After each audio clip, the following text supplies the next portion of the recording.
Bueno, y el segundo tema, aquí lo he venido diciendo en Círculo Magenta reiteradamente, ya se llegó el momento de la confrontación de Estados Unidos con México, de México con Estados Unidos.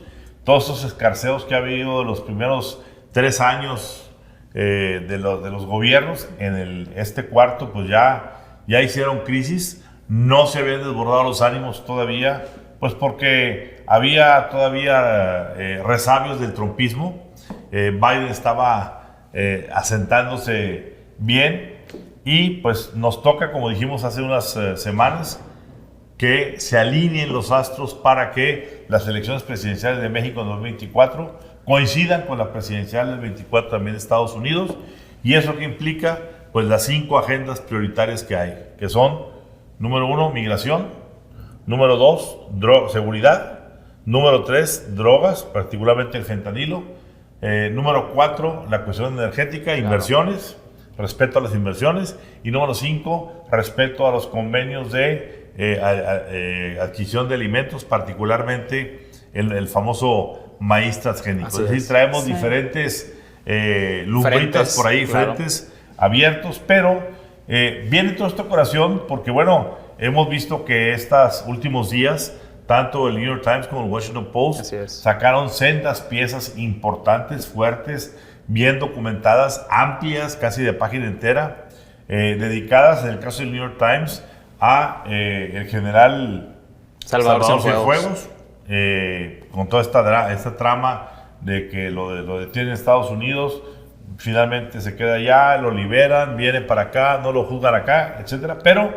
la que más preocupa hoy es pues esta situación que se dio ahora con The Washington Post, donde pues abren el expediente de lo que pasó con el almirante Marco Antonio Ortega Xiu, quien fuera el hombre de la inteligencia de la Marina, y toda esta forma de cómo la 4T lo ha marginado a quien se supone que era el hombre de todas las confianzas de las Fuerzas Armadas norteamericanas, de los grupos de la Marina norteamericanos, para diferentes acciones concretas en México. Rodrigo, ¿qué nos puedes comentar de esto? Para poner en perspectiva la importancia de Marco Antonio Ortega Xiu, su equipo, sus comandos son el común denominador en la neutralización de Arturo Beltrán Leiva, en las 2 capturas de Joaquín El Chapo Guzmán. Las 2. En las 2, la de 2014 y la de 2016.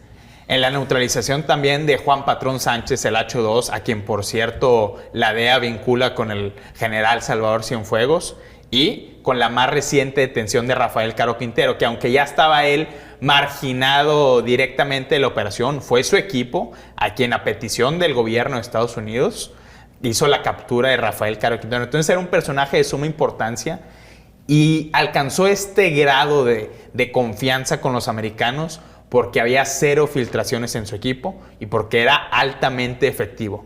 Incluso Roberta Jacobson dice: llegamos a ser completamente dependientes de Ortega Xiu, y eso representó un problema para el resto de la relación con el aparato de seguridad mexicano. Eso se volvió completamente evidente cuando Andrés Manuel López Obrador llegó al poder, porque número 1, desplazó absolutamente a Marco Antonio Ortega Xiu, desmanteló sus comandos, incluido la oficina que tenía su equipo en Sinaloa, meses antes del ya famoso Culiacanazo, donde se liberó a Ovidio Guzmán. O sea, la salida de Ortega Xiu marcó un antes y un después. ¿Viene antes o después de Ovidio? Viene antes de Ovidio. Entonces, quitaron primero al personaje incómodo para que se fueran para por la poder libre. Empezar a hacer toda su operación de protección a Sinaloa. Es correcto. Y eso es lo que le critican al presidente. Es decir, a ver, la política de abrazos, no balazos, que realmente se ha traducido en una política de impunidad, reclaman los americanos, tiene que ver con el desplazamiento de Ortega Xiu, y eso coincide también con el crecimiento exponencial de la exportación de fentanilo de México a Estados Unidos. Hoy México, de acuerdo a la DEA, es el exportador número 1 de fentanilo en todo el mundo.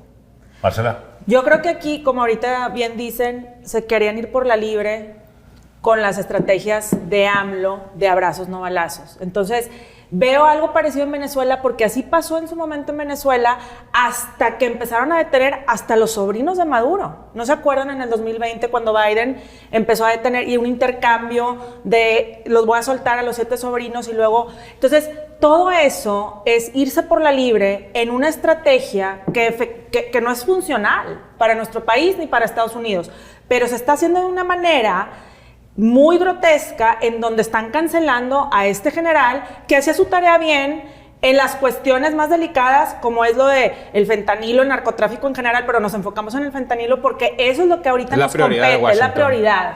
Entonces, yo sí creo que en este tema, aunque nos choque decir que nos estamos venezolizando, nos estamos pareciendo a Venezuela. Y podemos llegar a unos alcances que no hemos visto antes. Sí. Yo he insistido, la diferencia entre México y Venezuela tiene que ver con que Venezuela no tiene frontera con Estados Unidos. No digo que no es importante, es importante. No digo que no tenga símiles, sí tiene símiles, pero para el caso de México es más dramático. Somos too big to fail. Exactamente. Exacto. Y too close to fail también. Sí, sí, sí. Too close to fail. Y lo que ha pasado, me llama la atención ahorita lo que decía también Rodrigo, hay que recalcar esta parte. Tenemos ya 2 sexenios, el sexenio de Enrique Peña Nieto y el sexenio de López Obrador, en donde, por la condición que sea, el gobierno norteamericano no le tiene ninguna confianza a la Secretaría de Defensa. Incluso desde en el caso de Peña con Cienfuegos, claro, y en el caso actual, al actual secretario, Luis Crescencio Pero Sandoval. Ramón, recordarás también no desde el tiempo de Felipe Calderón los famosos cables de Wikileaks que fueron filtrados, donde el embajador admite al Departamento de Estado que desde entonces no confiaban en el ejército mexicano, claro, y tendrían que recurrir a la Marina Armada de México. Así es, la Marina se convirtió en el brazo confiable de Estados Unidos para atacar el narcotráfico. Curioso es que entrando López Obrador se fueran directamente contra el personaje que básicamente significaba, como decía Roberta Jacobson, la confianza para atacar y cuidado, conociendo como conocemos, cómo opera el aparato norteamericano, político, mediático. Cuando tú ya ves 2 diarios de la magnitud del New York Times y del Washington Post, con sendas investigaciones, con una agenda. Una agenda muy propia ya diciendo, vamos sobre esto, aquí hay una complicidad, etcétera. ¿Y a qué funcionarios consultan? Gente del más alto nivel de la DEA, ex embajadores, la propia Ann Milgram, la titular actual de la DEA. De hecho hay 30, dijiste que hay 30 funcionarios y exfuncionarios del aparato de seguridad, tanto de México como de Estados Unidos. Es decir, es una investigación completamente amplia y es una investigación que retoma casi punto por punto los argumentos que le externaron tanto Ann Milgram, directora de la DEA, como Merrick Garland, el Procurador General de Estados Unidos, que por cierto son los 2 funcionarios más críticos hacia la política de seguridad de México, los puntos que le externaron hace un año al fiscal general Alejandro Gertz Manero cuando lo mandó llamar a Washington Merrick Garland, y que estuvo de sorpresa en una emboscada política la titular de la DEA para reclamarle cosas muy puntuales, que se habían desacelerado las extradiciones de alto perfil de objetivos criminales, que se había cancelado la cooperación de inteligencia, particularmente la que se refiere a decomisos de fentanilo, y que se habían cancelado los programas de entrenamiento para fuerzas de seguridad de la Policía Nacional, en este caso la Guardia Nacional. A ver, yo quiero aquí reiterar algo, y aquí lo dijimos en su momento hace varios meses. La confrontación que hay entre la Fiscalía Mexicana y los cuerpos de seguridad y de inteligencia de Estados Unidos es brutal. A tal grado de que, lo dijimos aquí, cuando la DEA vino a solicitar hace unos 6, 7 meses, ¿sí?, 10 a 12 elementos adicionales para ponerlos en la mesa, y ellos, la DEA, poner 10 o 12 elementos en la mesa para salir a buscar laboratorios de fentanilo y capturar a los productores de esas pastillas mortales, 107,000 muertos al año ahorita en Estados Unidos. No solamente el fiscal Gertz Manero rechazó el poner sobre la mesa 12 agentes nuevos mexicanos, sino que hizo 2 acciones adicionales. Quitó a algunos de los que ya estaban operando y le restringió visas a la gente de la DEA. Por eso se levantaron, se encendieron todas las alarmas, y creo que esto que estamos viendo hoy a través del New York Times y a través del Washington Post no es sino la preparación del camino para que la opinión pública norteamericana se sensibilice y digan, cuando venga el golpe, era visto que iba a llegar por ahí. Ver, hay que tener... Claro, son mensajes, o sea, es como dices tú, ellos, ya no me estás haciendo caso a puerta cerrada, pues voy a empezar con los mensajes de la opinión pública. Lo más que los mensajes es la acción. La acción, pero ellos juegan mucho, en Estados Unidos la agenda setting, como se decía antes, se juega mucho en los medios principales. Claro. Entonces, si ahorita ellos están marcando la pauta, sí, es para lo que dices tú. Hay que tener en cuenta que México se va a convertir en uno de los temas centrales del proceso electoral político en Estados Unidos.